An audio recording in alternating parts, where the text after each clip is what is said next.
Okay, we're back. So when you see me massaging like this, and I can feel the tightness.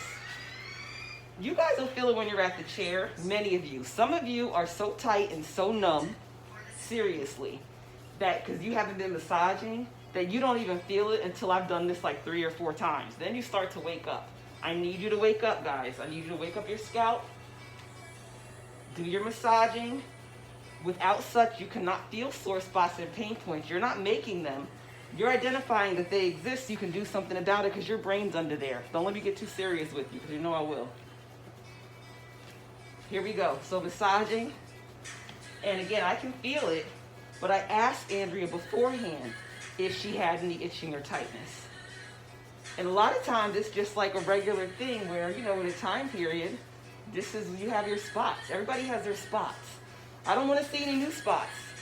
I can work with your spots that I know you have that we work on all the time to relieve them.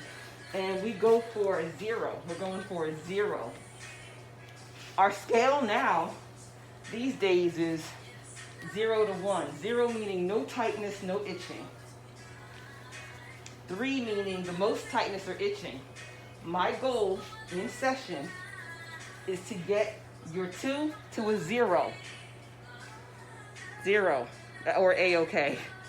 To get your 3 to a 0. To get your 1 to a 0. And I ask you where that is all around your scalp. At home, you can ask yourself, well, how tight does it feel? Now I've done the tea tree at her forehead and her nape of neck. Andrea's used to this, so I didn't have to go through asking her the question because when we go off camera, I'll just make sure she's a 0. But this is so you know what it's like. And you know what you could be doing at home. And you can scrub for just 5 minutes if you like. But the average co-wash and sugar scrub to really, really, really get in there, address what's going on in your scalp, release the tightness, take care of any itching you may have, is going to be like 15 minutes. You do not have to have water running while you're doing this. You do it in spurts. You can plan it out, you can pour into a gallon, or you could buy a gallon of distilled water and use that for your washing. So you're managing also your water outtake. That's important to many of us. So I'm acknowledging that. Now I'm just working the nape of her neck area. Your hind brain is back here, people. I want you to do some research on that if you like to research. I give you little tidbits. So I'll put some in the comments about what goes on at the hind brain. What I want to tell you right now that you may not have seen or heard, if this is the first time you're watching one of these types of videos with me, is that when your sleep patterns are off, there's going to be brain waves, brain stuff off at your hind brain. And that affects AFFECT,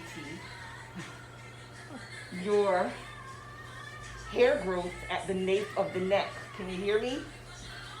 Your hind brain activity being off. You're not getting enough sleep. Your sleep patterns being off. You're supposed to get 7 and you only get 5. You're good at 8 and you only get 4 or 6.